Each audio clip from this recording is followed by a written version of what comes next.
আসসালামু আলাইকুম। আমি আজকে কথা বলবো ডুয়েল কারেন্সি ভার্চুয়াল কার্ড এবং ডুয়েল কারেন্সি রিয়েল কার্ড নিয়ে।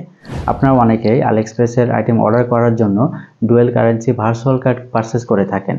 তাদের জন্যই মূলত আজকের এই ভিডিওটি।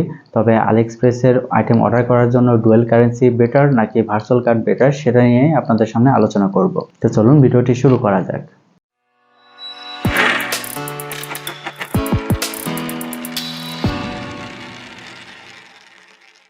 আপনারা সবাই জানেন আলিএক্সপ্রেস থেকে অর্ডার করার জন্য ডলারের মাধ্যমে পেমেন্ট করতে হয়, তা না হলে আলিএক্সপ্রেস থেকে অর্ডার করা যায় না। তো আলিএক্সপ্রেস থেকে আইটেম অর্ডার করার জন্য আমরা কিন্তু অনেকে ডুয়েল কারেন্সি ভার্চুয়াল কার্ড কিনে থাকি।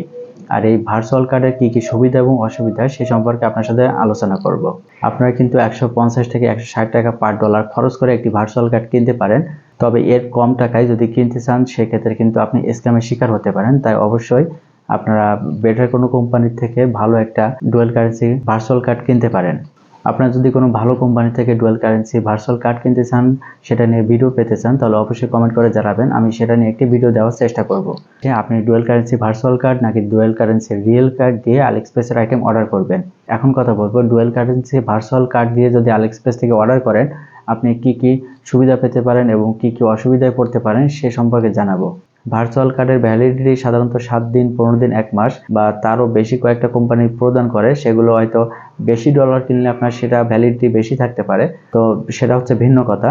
যারা কম মূল্যের বা কম প্রাইসের ভার্চুয়াল কার্ড কিনবেন তাদের ভ্যালিডিটি সাধারণত কম থাকবে। তো এখন কথা আসি, আপনি যদি আলিএক্সপ্রেস থেকে অর্ডার করেন এবং কি কি সমস্যায় পড়তে পারেন বা কি কি সুবিধা সবগুলোই কিন্তু আপনারা বুঝতে পারবেন। তো আলিএক্সপ্রেস থেকে অর্ডার করার জন্য আপনাকে প্রথমেই কার্ডের সকল ডিটেলস আপনাকে দিতে হবে। দেওয়ার পরে কিন্তু আপনি প্লেস করতে পারবেন। প্লেস করার পরে কিন্তু আপনার সাথে সাথে আলিএক্সপ্রেস অ্যাকসেপ্ট করে না আপনার পেমেন্টটা। তারা যেটা করে 24 ঘন্টা আপনাকে সময় নেবে।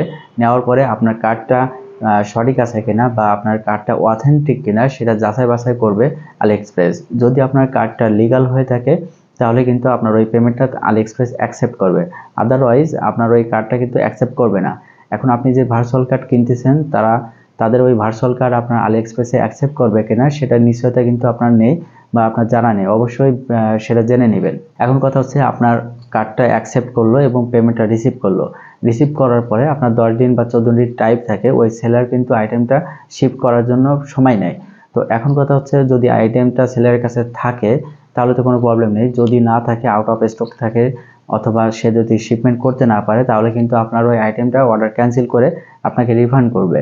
এখন রিফান্ড করার মধ্যে আপনার যদি কার্ডের ভ্যালিডিটি থাকে তাহলে তো ভালো, আর যদি ভ্যালিডিটি না থাকে তাহলে কিন্তু আপনি টাকা ব্যাক পাচ্ছেন না। তার কারণ হচ্ছে আপনার ওই কার্ডের অ্যাক্সেস কিন্তু আপনার কাছে নেই। এবার সেকেন্ড কথায় আসি, আপনার আইটেমটা তারা অ্যাকসেপ্ট করলো, সেলার বাংলাদেশে পাঠালো বা বাংলাদেশে পাঠানোর জন্য চেষ্টা করলো, সেখানে ব্যর্থ হলো, সেক্ষেত্রে কিন্তু আপনি রিফান্ড পাবেন। অথবা আইটেমটা হয়তো 60 দিনের ভিতরে আপনাকে দেওয়ার কথা, সেক্ষেত্রে দিতে পারলো না, অনেক সময় ব্যর্থ হয়ে থাকে। যে কোনো একটা প্রবলেমের কারণে আপনাকে আইটেমটা পাঠাতে পারলো না বা দিতে পারলো না। এই প্রবলেমটা সাধারণত খুবই কম থাকে, হয়তো 100 জনের ভিতরে 5 জন বা 10 জন এরকম সমস্যায় পড়তে পারে। যদি আপনার সাথে হয় বা না হয় সেটা নিশ্চয় তো নেই, তবে ধরে রাখতে হবে যে এটা প্রবলেম হতে পারে আমার সাথে।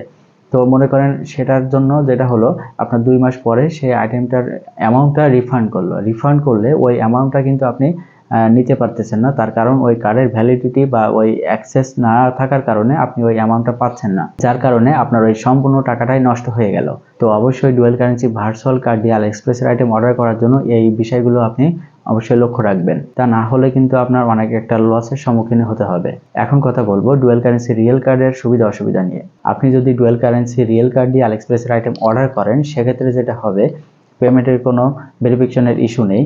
তারপরে আপনার যদি কোনো আইটেম ক্যান্সেল হয়ে যায় বা রিফান্ড আসে সেক্ষেত্রে যেটা হবে, আপনি ওই রিফান্ডের অ্যামাউন্টটা আপনার ওই ব্যাংকে জানাবেন বা সেই প্রতিষ্ঠানকে জানাবেন। জানানোর পরে তারা যেটা করবে, 45 দিন বা তার একটু বেশি সময় নেবে। সময় নিয়েই কিন্তু আপনার ওই টাকাটা আপনার অ্যাকাউন্টে জমা করে দিবে। এটা হচ্ছে আপনার সুবিধা রিয়েল কার্ড দিয়ে। রিয়েল কার্ড কিভাবে পাবেন? রিয়েল কার্ড পেতে হলে অবশ্যই আপনার একটি পাসপোর্ট থাকতে হবে, ব্যাংক অ্যাকাউন্ট থাকতে হবে। এটা থাকলে আপনি বাংলাদেশ থেকে নিতে পারবেন। কিন্তু গত 23 সালের পর থেকে, মানে 24 সালের শুরু থেকে কিন্তু বাংলাদেশে যত ভিসা ডেবিট কার্ড ছিল ডুয়েল কারেন্সি সকল কার্ড কিন্তু অফ করে দিয়েছে। বাংলাদেশের ডলার ক্রাইসিসের কারণে এই কাজটা করেছে। তার ফলে যেটা হয়েছে, এখন কিন্তু অনেকেই ডুয়েল কারেন্সি কার্ড ব্যবহার করতে পারতেছে না। তো আপনার রিয়েল কার্ড ব্যবহার করার জন্য বা রিয়েল কার্ড নেওয়ার জন্য অন্যভাবে ট্রাই করতে পারেন। আরেকটা বিষয়, আপনি যদি আলি এক্সপ্রেস থেকে কোনো আইটেম অর্ডার করতে চান, আপনার কাছে যদি রিয়েল কার্ড অথবা ভার্চুয়াল কার্ড কোনো কিছু না থাকে, সেক্ষেত্রে আমার সাথে যোগাযোগ করতে পারেন। আমি আমার অ্যাকাউন্ট থেকে আপনার অ্যাড্রেস দিয়ে আমি অর্ডার করে দিব। অর্ডার করতে যে টাকা লাগবে তার হিসাব আপনাকে দিয়ে দিব। দেওয়ার পরে আপনি ওই টাকা আমাকে বিকাশ বা ব্যাংক অ্যাকাউন্টের মাধ্যমে আমাকে যদি প্রদান করেন, আমি আপনার সেই আইটেমটা অর্ডার করে দিব। দিলে আলি এক্সপ্রেস পোস্ট অফিসের মাধ্যমে আপনাকে সেই আইটেমটা ডেলিভারি করবে। তো আমি আশা করি আপনারা বুঝতে পেরেছেন ডুয়েল কারেন্সি ভার্চুয়াল কার্ড এবং ডুয়েল কারেন্সি রিয়েল কার্ড দিয়ে আলি এক্সপ্রেস থেকে অর্ডার করার কি কি সুবিধা এবং অসুবিধা। এখন আপনাদের উপরে মতামতটা দিয়ে দিলাম।